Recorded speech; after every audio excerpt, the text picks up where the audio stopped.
Hello बच्चों, let's read a given question. The question says match column 1 with column 2 and select the correct option.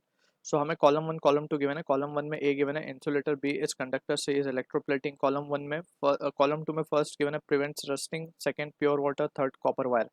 Option A given है A1 B2 C3. Option B given है A3 B1 C2. Option C 1 A1 B3 C2. Option D A2 B3 C1. So इस question का जो key concept we need to understand is the concept of difference between insulator and conductor. ठीक है, इसके अलावा we need to have an idea about the process of electroplating. तो will discuss it. सबसे पहले तो हम बात कर लेते हैं इंसुलेटर और कंडक्टर की. तो इंसुलेटर की जब हम बात करते हैं, सो बेसिकली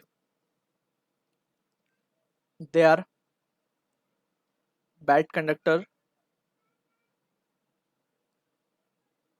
ऑफ इलेक्ट्रिसिटी. ठीक है, whereas on the other hand conductor की जब हम बात करते हैं, so they are good conductor of electricity. ये क्यों बैड है और ये क्यों गुड है, इसके लिए हमें पता होना चाहिए इंसुलेटर में no free electrons are there. No free electrons are there to conduct. ठीक है, whereas on the other hand conductor में बहुत सारे फ्री इलेक्ट्रॉन्स होते हैं हमारे पास. ठीक है, तो ये basic understanding we need to have. अब बात कर लेते हैं इलेक्ट्रोप्लेटिंग की. सो इलेक्ट्रोप्लेटिंग में क्या होता है, thin layer of metal is coated on one metal of the other. Thin layer of one metal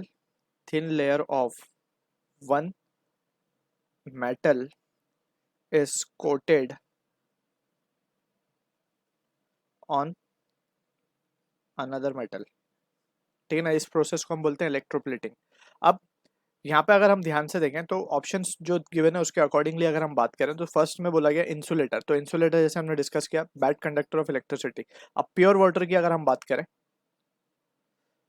pure water जो है it is bad conductor of electricity.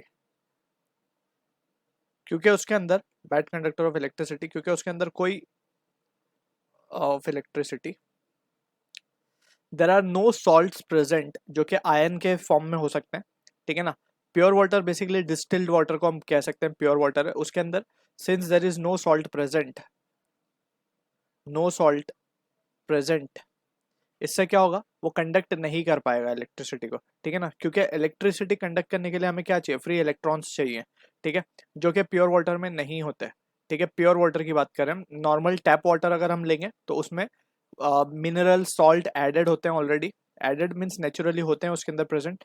तो वहां पे उसकी कंडक्टिविटी वो सॉल्ट की वजह से बढ़ जाती है. लेकिन हम प्योर वाटर जैसे डिस्टिल्ड वाटर है जो कि वेपर से कंडेंस करके बनाया जाता है, तो अगर हम उसकी बात करें तो उसमें there are no salt present जिसकी वजह से वो कंडक्ट या फिर उसमें नो फ्री चार्ज बोल सकते हैं जिसकी वजह से वो कंडक्ट नहीं कर सकता.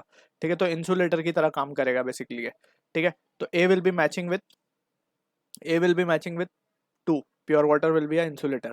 कंडक्टर की ऑन द अदर हैंड अगर हम बात करें सो जिसमें बहुत सारे फ्री इलेक्ट्रॉन्स होते हैं जैसे कॉपर वायर, तो हम सिंपली लिख सकते हैं B will be matching with third.